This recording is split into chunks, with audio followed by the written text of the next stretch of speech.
नमस्कार मित्रांनो, आज आपण आलो आहोत 17व्या दिवशी आणि 17वा दिवस 17वर खतरा असा टाईपचा एक सीन आहे. तर तो आज मला एक्सपिरियन्स करायला मिळाला. मित्रांनो, काल संध्याकाळपासून मला थोडंसं सर्दीचे संकेत वाटत होते. परवाचा वॉटर पार्क असेल, त्यानंतर काल झालेला पाऊस असेल, या गोष्टींनी बराच इम्पॅक्ट पडलेला मला दिसतोय. इव्हन एवढं डाएट स्ट्रॉंग असून सुद्धा मला या गोष्टींना सामोरं जावं लागतं. या गोष्टीचं दुःख वाटलं. पण ठीक आहे. त्यामुळे आज सकाळी मला वर्कआउट जाता नाही आलं, कारण की बॉडी सोअरनेस थोडासा मला फील झाला. अंगदुखी जे असतं, सकाळी जेव्हा उठलो तेव्हा मी मग आज थोडंसं लेट उठलो आणि मग बाकीचं शेड्यूल वगैरे जे असेल, प्रॉपर डाएट वगैरे सकाळपासून कंटिन्यू करत गेलो. त्यानंतर क्लासेस वगैरे कंटिन्यू केले आणि त्यानंतर संध्याकाळी 8:30 वाजता मी जिमला गेलो. जेव्हा मी जिमला जाणार होतो तर तेव्हा मला खरंच आय वॉजंट शुअर की मी तेवढं प्रॉपरली वर्कआउट करू शकेल की नाही करणार. पण मी एक चहा घेतला आणि मी आज स्टोरी पण टाकली तशी Instagramवरती की भाई, चहा इज द रिअल मेडिसिन. खरंच म्हणजे जो एक इम्पॅक्ट आहे चहामध्ये तर कशातच नाही आहे.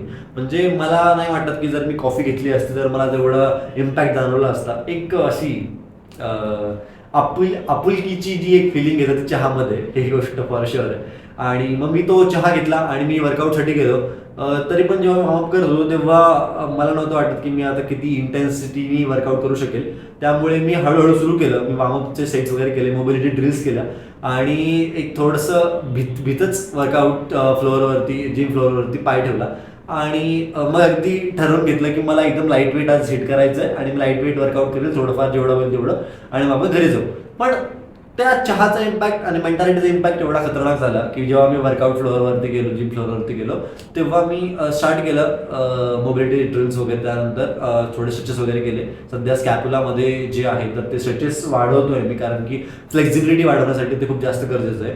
रोटेटर कफ्स असतील, स्कॅप्युला असेल, यांची फ्लेक्झिबिलिटी मला थोडीशी मागे खेचते माझ्या वर्कआउटमध्ये. त्यामुळे त्या करणं गरजेचं आहे आणि त्यामुळे मी दररोज वर्कआउटच्या आधी एक 5 ते 10 मिनिटं हे जे आहेत एक्सरसाइजेस त्या मी करतोय आणि यांचा खरंच मला फायदा होतोय. म्हणजे चेस्ट प्रेसमध्ये मला आठवतंय की माझी मुवमेंट जी होती तर तिथपर्यंत रेस्ट्रिक्ट होत होती आणि आता मात्र जेव्हा मी दररोज स्कॅप्युला स्ट्रेचेस करतोय तेव्हा ती मुवमेंट बरीच खाली जाते आणि त्यामुळे फुल रेंज ऑफ मोशन जी तर ती मला करायला भेटते.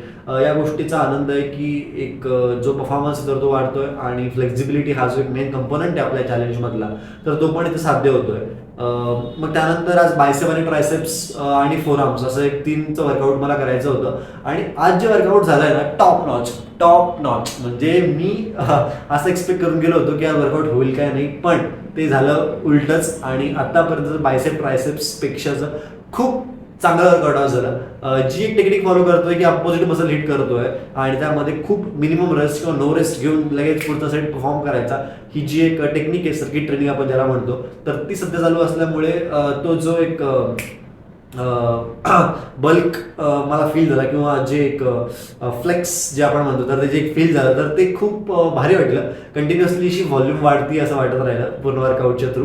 आणि बायसेप्समध्ये आणि ट्रायसेप्समध्ये कंटिन्युअसली मी सेट घेत गेलो.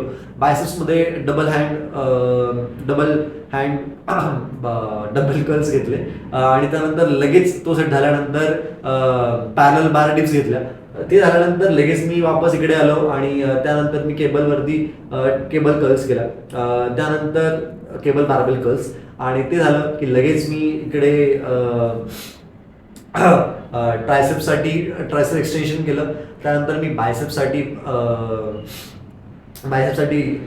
इन्क्लाइन बेंचवरती इन्क्लाइन कर्ल्स केले आणि त्याच्या लगेच अपोजिटमध्ये ट्रायसेप्स पुश डाऊन केलं आणि त्यामध्ये लगेच काहीच ब्रेक न ठेवता कंटिन्युअसली मी एक्सरसाइज करत होतो. इकडे लगेच हॅमर कर्ल्स केले आणि इकडे बॉडी वेट जे आपण पुशअप्स करतो ट्रायसेप्ससाठीच्या, तर त्या मी केल्या आणि वर्कआउट 45 मिनिटांमध्ये वगैरे संपलं. तर त्यामुळे मला जो ॲक्च्युअली आपल्याला जे साध्य करायचं आहे या पूर्ण वर्कआउट सायकलमध्ये, तर ते मला आज ॲक्च्युअली पहिल्यांदा साध्य झाल्यासारखं वाटलं की जे मला असं सांगण्याचा प्रयत्न करत आहेत पहिल्या दिवसापासून की आपल्याला हे करायचं आहे, तर ते मला ॲक्च्युअली आज हिट झालं आणि ते वर्क झालं की हां ओके, आपल्याला हे करायचं होतं आणि हे आज झालंय.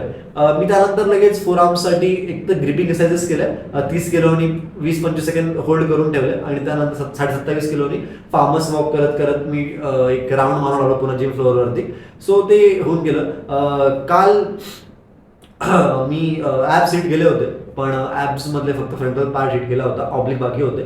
सो मी आज ऑब्लिकसाठी साईड क्रंचेस जे आहेत, लायटर क्रंचेस जे आपण त्यांना म्हणतो, तर ते असं फॉर्म केले आणि शेवटला 15 मिनिटं कार्डिओ आणि असं करून आज खूप चांगला वर्कआउट झाला आणि अनएक्सपेक्टेड होतं सगळं, पण छान झालं. या गोष्टीचा आनंद आहे. बाकी घरी आल्यानंतर बाकीचा जो डाएट उरला होता तर तो कंटिन्यू केला. अंडे असतील, प्रोटीन असेल ते घेतल्यानंतर आता आज छान वाटतंय आणि आय होप की उद्या बॉडीनी साथ द्यावी. उद्या लेग वर्कआउट आहे, so I have to be prepared. बाकी उद्या भेटूयात, तोपर्यंत थँक्यू, धन्यवाद.